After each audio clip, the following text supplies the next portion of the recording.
বিপদ, মহাবিপদ, গলার কাটা, মাথা ব্যথা, উভয় সংকটের দ্বিধা, এমন আরও অনেক শব্দই গেল প্রায় 1 মাস ধরে ব্যবহার করা হয়েছে বাংলাদেশের সাবেক প্রধানমন্ত্রী শেখ হাসিনাকে নিয়ে ভারতের অবস্থান ইস্যুতে।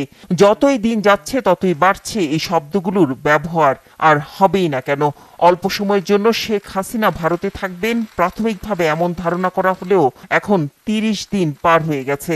যুক্তরাজ্য, যুক্তরাষ্ট্র ও সংযুক্ত আরব আমিরাতে শেখ হাসিনার আশ্রয়ের চেষ্টা করেও সফল হয়নি ভারত। শুধু এই 3 দেশ নয়, 1 মাস পেরোলেও কোনো দেশই তাকে রাজনৈতিক আশ্রয় দিতে রাজি হয়নি। তবে সবকিছু ছাপিয়ে ভারতের জন্য এই মুহূর্তে সবচেয়ে ভয়াবহ বিষয় হলো শেখ হাসিনাকে নিয়ে তাদের এই অস্বস্তি এখন নানা কূটনৈতিক ও রাজনৈতিক চাপে পরিণত হয়েছে।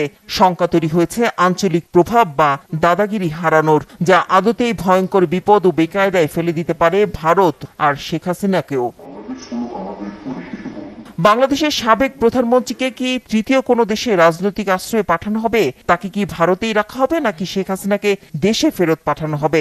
এমন সব প্রশ্নের কোনো সমাধান না হয় দিন দিন ঘোলাটে হচ্ছে পরিস্থিতি। এখন নতুন করে প্রশ্ন উঠেছে, শেখ হাসিনাকে বাংলাদেশ ফেরত চাইলে কি করবে ভারত? দীর্ঘদিনের মিত্রকে নিশ্চিত বিপদের মুখে ফেলে দিবে, আর তা না হলে প্রতিবেশী বাংলাদেশের সাথে কূটনৈতিক ও রাজনৈতিক টানাপোড়েন আরো বাড়বে তীব্র ভারত বিদ্বেষ, যা ভারতের অভ্যন্তরে বিশেষ করে 7 সিস্টার্সে অস্থিতিশীলতা তৈরির শঙ্কাকে উস্কে দিতে পারে। ভারতের সামনে রয়েছে আরো বিপদ। আঞ্চলিক পরাশক্তি হিসেবে দেশটির প্রভাব এই অঞ্চলে তলানিতে ঠেকার, প্রভাব হারানোর যে ঝুঁকি দিল্লিকে কোণঠাসা করে দিতে পারে। এরই মধ্যে ভারতকে সরিয়ে এই অঞ্চলে প্রভাব বিস্তারে মাঠে নেমে পড়েছে দিল্লির প্রতিদ্বন্দ্বী 2 দেশ চীন ও পাকিস্তান। ভারত বিরোধী অবস্থান নিয়ে আছে মালদ্বীপও।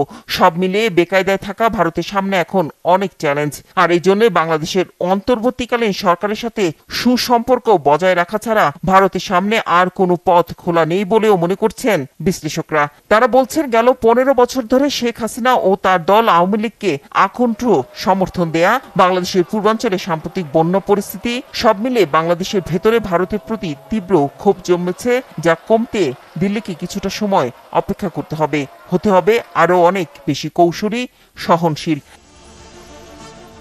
আর ভারতে থেকে শেখ হাসিনা বাংলাদেশের অন্তর্বর্তী সরকারের বিরুদ্ধে কথা বললে তা নয়াদিল্লিকে আরো নাজুক পরিস্থিতিতে ফেলে দিবে বলে মনে করছেন বিশ্লেষকরা।